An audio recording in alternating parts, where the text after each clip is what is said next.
Blue danios. So ఇక్కడికి వచ్చిన తర్వాత ఫస్ట్ ఫేషెస్ యాడ్ చేయడం. చాలా రోజుల నుంచి లైక్ 1.5 year నుంచి వెయిట్ చేస్తున్నాను తీసుకోవడానికి. ప్రస్తుతానికి ఇప్పుడు దొరికినాయి.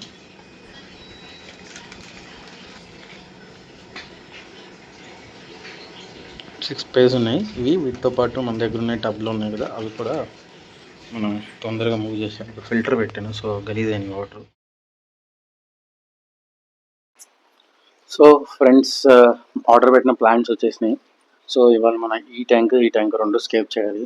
ఎందుకంటే ప్లాంట్స్ వన్ డే చాలా ఫాస్ట్గా వచ్చినాయి. ట్యూస్డే ఆర్డర్ పెట్టినట్టున్నాను, ట్యూస్డే ఈవినింగ్. వెడ్నెస్డే నేను ఒకరోజు, థర్స్డే కల్లా వచ్చేసినాయి నాకు ఈవినింగ్కి. సో ఇవాళ ఇది ప్లాంట్ చేస్తాను. ఇది ఎపిఫైడ్ ప్లాంట్స్ అన్ని పైనుంచి కిందకి మూవ్ చేస్తాను నేను.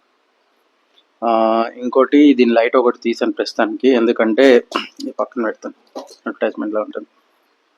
ఈ రాయి కొంచెం ఇంకా వెనక్కి చాలా స్పేస్ ఎక్కువ ఉంది, ఆ స్పేస్ వేస్ట్ అవుతుంది వెనకాల. ప్లస్ క్రిప్టోకాన్స్ అంతా అటు సైడే ఉన్నాయి.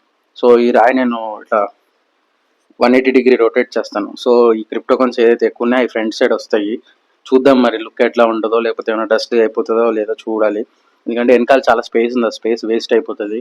మనం ఎలాగో ఆ స్పేస్ వాడట్లేదు. ఇప్పుడు అక్కడ ప్లాంట్స్ పెట్టినా ఆ ప్లాంట్స్ ఏం హైలైట్ అవ్వవు. సో నేనేం చేద్దాం అనుకుంటున్నా అంటే అది కొంచెం ఇటే మూవ్ చేద్దాం అనుకుంటున్నాను. సో అక్కడ కొంచెం కార్నర్ మిగులుతుంది, ఆ కార్నర్లో మనం ప్లాంట్స్ పెట్టుకోవచ్చు. అలాగే ఈ ఏరియా అంతా కూడా ప్లాంట్స్ పెట్టుకోవచ్చు. కానీ ఈ సబ్స్ట్రేట్ నేను కొత్త సబ్స్ట్రేట్ మళ్ళీ వేసాను, ఎందుకంటే కొంచెం డెప్త్ తక్కువ ఉంది మధ్యలో. సో దీన్ని లైట్గా ఇట్లా మూవ్ చేసి వెనక్కి కొంచెం మూవ్ చేస్తాను. చిన్న ప్లాంట్స్ కూడా ఆర్డర్ పెట్టాను టైగర్ లిల్లీ, ఎందుకంటే చిన్నవి పోయినాయి. నా దగ్గర 2 feet ట్యాంకులు ఉన్నాయి, అవి కూడా పోయినాయి. సో పెట్టిన ప్లాంట్స్ అన్ని మంచిగా వచ్చినాయో చూసుకోవాలి, వన్ డేనే కాబట్టి బాగానే ఉంటాయి అన్ని. సో ప్రస్తుతానికి వచ్చి రాయి ఒకటి తిప్పి ఇది సైఫన్ చేయడానికి ట్రై చేస్తాను. లేకపోతే నెట్ ఉంటుంది కదా, పెద్ద నెట్తో తీయాల్సి వస్తుంది. సో ఫస్ట్ ఆ పని చేసేసి మిగతా పని స్టార్ట్ చేస్తాను.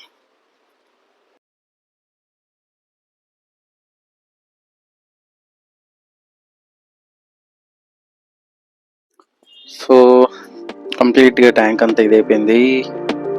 కింద ట్యాంక్ కూడా ప్లాంట్ సెట్ చేయాలంటే టైం పడుతుంది.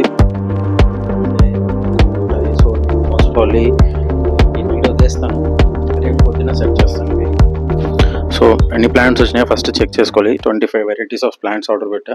సో ఆ 25 కరెక్ట్గా వచ్చినాయో లేవో చెక్ చేసుకొని మనము రేపు మార్నింగ్ సెట్ చేసుకుందాం. రేపటికి నాకు తెలిసి ఇదంతా సెట్ అయిపోతుంది. ఎర్లీ అవర్స్లో కంప్లీట్ చేసేస్తాను. కంప్లీట్ చేసి రేపటి నుంచి మనం CO2 అవి కూడా ఆన్ చేసుకోవచ్చు. ఇప్పుడు నైట్ 10 అయింది. ఇందాక ఈవినింగ్ 6:30కి ఆ స్టోన్ తిప్పాం కదా, తిప్పేటప్పటికి కొంచెం మొత్తం మురికిని. బట్ ఇప్పుడు కొంచెం పర్లేదు, క్లియర్గా ఉన్నాయి. ప్లాంటేషన్ చేయడానికి బాగుంటుంది. మోస్ట్ ప్రాబ్లీ మనం ప్లాంటింగ్ చేస్తే రేపు పొద్దునకి మళ్ళీ సెట్ అయిపోతుంది. సో మార్నింగ్ మళ్ళీ ఎర్లీగా లేవడం కన్నా ఇప్పుడే ఒక 1 hour 1.5 hour వర్క్ చేసేసి పడుకున్నాం అనుకుంటే పొద్దునకి అంతా సెట్ అయిపోతుంది మొత్తం. సో ఫస్ట్ మనం ఇప్పుడు ఏం చేద్దామంటే ప్లాంటేషన్ స్టార్ట్ చేద్దాము. ఆల్రెడీ కొంచెం క్లియర్ అయిపోయింది, అది రాక్ కూడా ఇటు తిప్పేశాను. సో 2 రాక్స్ కార్నర్కి వెళ్ళి కొంచెం అక్కడ శాండ్ వేయాల్సి వస్తుంది. సో ఈ వైట్ శాండ్ ఇది ఉంది, లాప్లాటా శాండ్ టైప్ మన దగ్గర, గ్రీన్లాండ్ శాండ్ అది. యాక్చువల్లీ అది వేసేస్తాం. దీన్ని ఫస్ట్ మన ప్లాంట్స్ తీసుకొని ప్లాంట్స్ అన్నీ మనం పెట్టాలి first. So let start scaping. Before that maximum అంతా శాండ్ కొంచెం స్క్రేప్ చేసి నీట్గా ఫ్లాట్గా ఉండేటట్టు చేశాను. ఇంకా నెక్స్ట్ ప్లాంట్ చేయడం ఒకటే మిగిలింది. సో ఫ్రెండ్స్, టూల్స్ అన్నీ కూడా రెడీ పెట్టుకున్నాను. టూల్స్ కావాలి ఏంటి, ప్లస్ ఇవి ప్లాంట్స్. సో ఈ ప్లాంట్స్ అంతా ఇప్పుడు మనం ఏమేమి వచ్చినాయి ఏంటి అని చూద్దాం. 25 వేరియంట్స్ ఆర్డర్ పెట్టాను. ఒక ఫ్లోటెక్ మీడియం, కొంచెం బ్రైట్గా ఉండే ప్లాంట్. బల్బైటిస్లో పెద్ద వేరియంట్ ఇది. లో లైట్ కావాలి దీనికి. సో 2 హెవీ లైట్స్ కాబట్టి ఎక్కడైతే డార్క్ ఏరియా ఉందో ఆ డార్క్ ఏరియాలో పెట్టాలి. బట్ ఈసారి నేను ఏం చేస్తానంటే ఇవి మెష్లో ఆర్డర్ పెట్టా. సో మోస్ట్ ప్రాబ్లీ ఒక 5-6 ప్లాంట్స్ వచ్చి ఉంటాయి నాకు. డివైడ్ చేసేసి గమ్ముకి ఏమైనా అంటించి ఎక్కడైతే తక్కువ లైట్ వస్తుందో అక్కడ ప్లేస్ చేస్తాను. హాఫ్ స్టాండ్లో ప్లేస్ చేస్తాను. నా దగ్గర ఉన్న వేరియస్ ప్లాంట్స్ నేను షిఫ్ట్ చేసేస్తాను. ఎక్నడోరస్ స్టైల్లో మైక్రో, ఇది గ్రాస్ టైపు, ఇది కార్పెట్ అవుతుంది. సో లిమ్నోఫిలా అక్వాటిక్ డ్రాఫ్ట్ అంటే చిన్నగా ఉంటుంది లిమ్నోఫిలాలో. మైక్రోఫిలియం ఇది కూడా కొంచెం అలాగే ఉంటుంది, వేరే వేరియంట్ ఇది. లిమ్నోఫిలా సెసిలోఫ్లోరా చాలా బాగుంటుంది, అది రోజు. ఇది Hygrophila polysperma, one of the easiest plant aquatic. దీంట్లో హైగ్రోఫిలా పాలిస్పర్మాలో రోజెట్ వేరియంట్ కూడా ఉంది. కొంచెం మీడియం లైట్ కావాలి, బట్ ఇది లో లైట్లో కూడా గ్రో అవుతుంది. బట్ మంచి లైట్ ప్రొవైడ్ చేస్తే మీకు ఇట్లా హారిజాంటల్గా కాకుండా పైకి వర్టికల్గా గ్రో అవుతుంది. 1 hour later.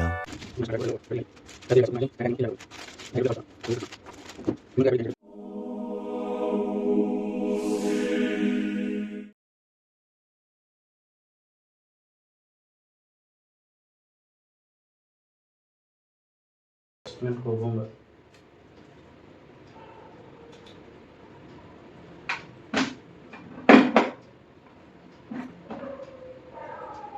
$25 stems ఉంటాయి. సో నేను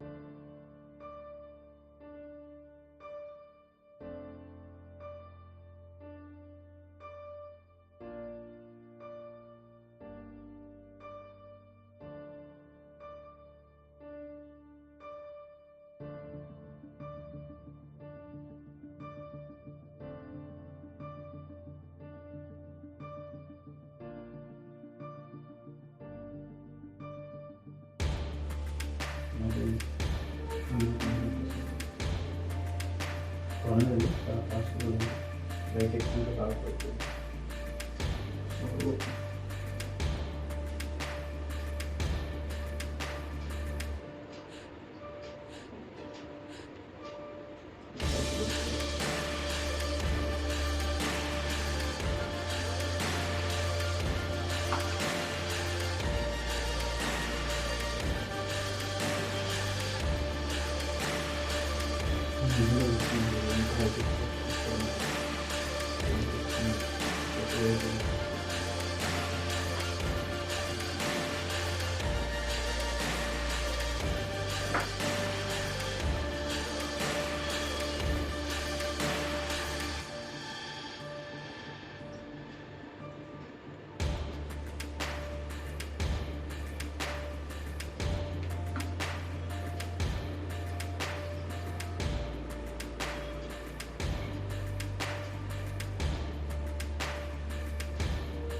నెక్స్ట్ డ్రాఫ్ట్ సాజిటేరియా ఉంది, ఇది పైన వేస్తాం.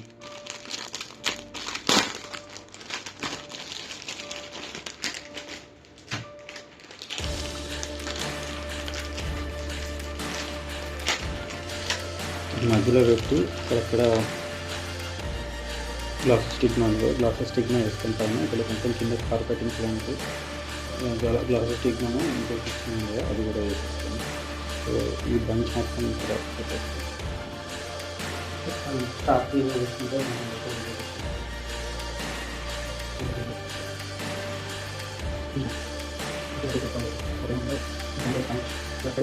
వచ్చేసి ఛాన్స్ చాలా ఎక్కువ. ఇలా షేక్ చేస్తున్నప్పుడు ఏమవుతుందంటే ప్లాంట్ రూట్స్ లోపలికి సాయిల్ వెళ్ళిపోతుంది. సో సాయిల్ ఏదైతే మధ్యలో ఇదైతుందో దానివల్ల మీకు అప్రూట్ అవ్వదు, ఈజీగా ఉంటుంది. ఇప్పుడు మనం డ్రాఫ్ట్ సాజిటేరియా చేస్తున్నాం కదా, ప్లాంటింగ్ ఈజీ ప్రాసెస్. జస్ట్ ఇలా పుష్ చేసి సాయిల్ షేక్ చేసినప్పుడు ఏమవుతుందంటే ఈ శాండ్ ఏదైతే స్ట్రైట్గా పడితే ఏమవుతుందంటే అప్రూట్ అయ్యే ఛాన్సెస్ చాలా ఎక్కువ ఉంటాయి. షేక్ చేసినప్పుడు ఏమంటే శాండ్ కదులుతుంది కాబట్టి సాయిల్ రూట్స్ లోపల పట్టుకుంటుంది, ఈజీగా ఉంటుంది ప్లాంటింగ్. అట్లీస్ట్ 2 సెంటీమీటర్ గ్యాప్ ఉంచుకోండి.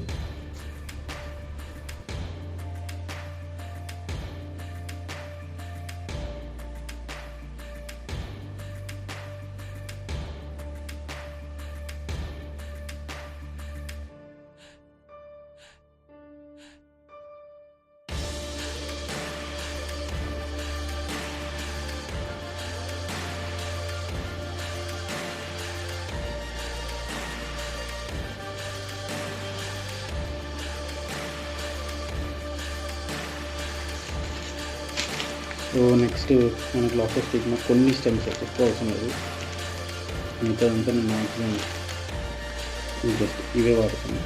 నేను మ్యాక్సిమం నా కింద టైం పడతాను. సో కాకపోతే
సో ప్లాంట్స్ పెట్టి ట్యాంక్ సెటప్ చేసి ఆల్మోస్ట్ 25 days అవుతుంది. ప్లాంట్స్ కూడా యాడ్ చేసాము, 3 weeks అవుతుంది. ఆల్రెడీ మొన్న ప్లాంటేషన్కి ముందు ఈ స్టోన్ ఫస్ట్ తిప్పాను, వీడియోలో వస్తుంది మీకు. అంటే బ్లూ డానియస్ కొంచెం పెద్ద సైజు ఉంటాయి డానియస్, అవి ఎక్కువ పైన తిరుగుతూ ఉంటాయి.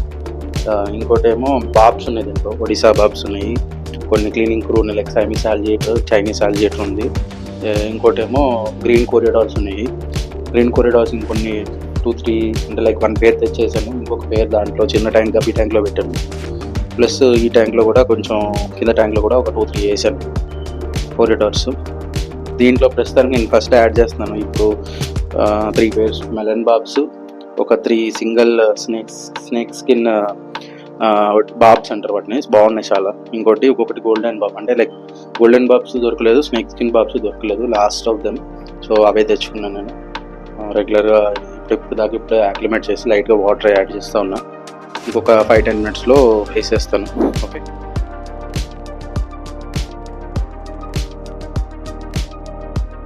సో వీడియో రికార్డ్ చేస్తున్నప్పుడు ఫోన్ స్విచ్ ఆఫ్ అయిపోయింది. At the same time microphone కూడా పనిచేయలేదు, లైక్ 5% ఉంది. సో ఇక్కడ నేను చేసిన నెక్స్ట్ స్టెప్ ఏంటంటే వాటర్ కంటిన్యూస్ ఎవ్రీ 5 minutes కొంచెం యాడ్ చేసుకుంటున్నా. సో ఫైనల్లీ అలా ఒక 1/2 hour లైట్గా వాటర్ యాడ్ చేస్తున్నాను. యాడ్ చేసిన తర్వాత నేను ఫస్ట్ చేసింది ఏంటంటే మన TDS మీటర్తో హార్డ్నెస్ చెక్ చేసుకున్నాను. Hardness parts per million calculate చేస్తారు. నా aquarium tank water hardness at the same time ప్యాకెట్లో ఉన్న వాటర్ హార్డ్నెస్ ఆల్మోస్ట్ క్లోజ్ తీసుకొచ్చి తర్వాత ఫిషెస్ని మనం రిలీజ్ చేయాల్సి వస్తుంది అక్వేరియంలోకి. ఫర్ ఎగ్జాంపుల్ మీరు ఒకవేళ మీరు రెగ్యులర్గా తెచ్చుకునే ఫిష్ కీపర్ మంచిగా వాటర్ కండిషన్ అన్నీ మంచిగా ఉంచుతున్నాడు అనుకునేటట్టయితే మీరు డైరెక్ట్ ఫిషెస్ ఆ ప్యాకెట్తో అలా వేసేయచ్చు. బట్ ఎప్పుడైనా కొత్తగా ఏమన్నా వేరే దగ్గర నుంచి తెస్తున్నారు, మీకు ఆ వాటర్ మీద కొంచెం డౌట్ ఉంది, షాప్ మీద డౌట్ ఉంది అంటే మీరు it's better always collect them with the net or ఏదైనా చిన్న బకెట్లో దేంట్లో పెట్టుకొని దాంట్లో తీసుకోవచ్చు. బట్ నేను ఇప్పుడు ఏం చేస్తున్నానంటే మనకి వీడియోలో కనపడాలి కాబట్టి ఆ వాటర్ నుంచి డైరెక్ట్ నేను ఫిషెస్ని నెట్లోకి వదిలి ఆ నెట్ డైరెక్ట్ నేను కింద పెట్టేస్తే మనకి అక్వేరియంలో పెడితే ఫిషెస్ స్లోగా వెళ్ళిపోతాయి. So that is a process.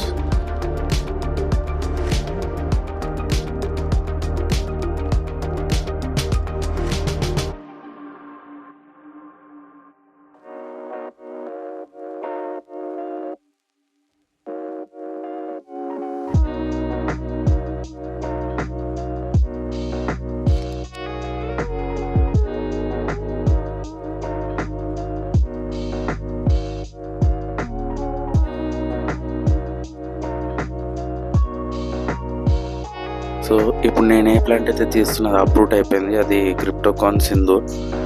నేను మన శ్రీపద్మ కప్స్ నుంచి తీసుకుని టిష్యూ కల్చర్ కప్స్ని తీసుకొని 2 feet ట్యాంక్లో స్టార్ట్ చేశాను. 2 feet ట్యాంక్లో బాగా గ్రో అయినాయి, కొంచెం పెద్దగా అయింది. సో అక్కడి నుంచి కొన్ని తీసేసి పైన ట్యాంక్లోకి మొన్న మూవ్ చేస్తాను. సో ఇది అప్రూట్ అయిన క్రిప్టోకాన్ సింధూర్ అని వచ్చేసి మనం ఇక్కడ రాళ్ళ దగ్గర పెట్టుకున్నాం. క్రిప్టోకాన్తో అడ్వాంటేజ్ ఏంటంటే మీకు కింద లైట్గా సాయిల్ వేసేసి పైన మీరు సబ్స్ట్రేట్ కానీ నార్మల్ రాక్స్ కానీ అలాంటివి పెట్టినా కూడా గ్రో అవుతుంది. సో ఆ ప్రాబ్లం అయితే ఉండదు. మనకి క్రిప్టోకాన్లో ఫ్లెమింగో కూడా ఉంటుంది, చాలా బాగుంటుంది. బట్ చాలా హార్డ్ ప్లాంట్, ఎన్నిసార్లు ట్రై చేసినా కూడా అది మెల్ట్ అయిపోతుంది తప్ప ఎప్పుడు గ్రో అవ్వలేదు నా దగ్గర. సో మళ్ళీ ఎప్పుడన్నా మంచిగా ఉన్నప్పుడు ట్రై చేయాలి, but it's very costly.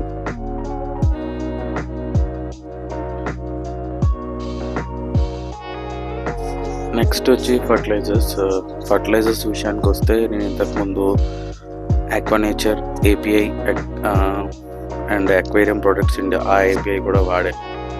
But from last 1 year నేను ఏం చేస్తున్నానంటే నా ఓన్ లైక్ డిఐవై స్టైల్లో నేనే చేసుకుంటున్నాను. లైక్ సో మెనీ వీడియోస్, ఇంకా చాలా రెడ్డిట్లో వాటిలో ఎట్లా చేసుకోవాలి ఏంటి అన్నీ చెప్తూ ఉంటారు.